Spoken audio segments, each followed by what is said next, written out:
where you really are able to grow, create a great imagination, be able to have the confidence also that you can do it.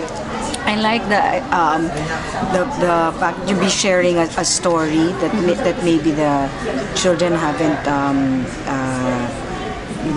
heard of yet, or they have, and you're going to be able to present it maybe in a different way. This one was nice because it was about teamwork and helping each other out, which is perfect for Nico's age, because that he's learning to do more things, more skills, so he can definitely contribute. And so it's nice to share a story like that with other children.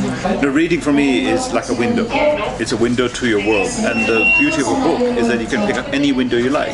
Sometimes it's very expensive to travel somewhere far or to use your imagination, and books make it all very accessible, and that I think is the real beauty of a book. And also it's something for all ages. We saw it here today that somebody of my age can actually read a book and reach out to children. It's part of what I call wider education, and that's really one of my biggest advocacies in the Philippines, is to promote education, transnational education.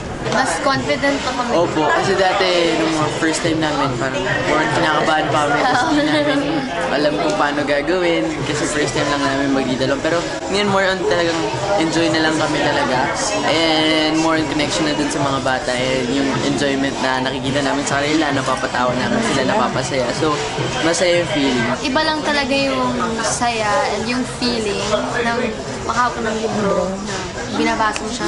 Iba yung feeling yun, yung parang naka-accomplish ka ng malaking bagay. Pag natapos mo na yun, parang yes! Parang ganun yung nararamdaman ko lagi eh. It takes you somewhere else eh. Ang sarap magbasa lalo na parang yung story, sobrang ganda. Marami ka talagang matutunan. Kids, continue to read. Through reading, you'll be able to grow, get better at what you do. So never forget that it's important for you to be able to, give that to yourself.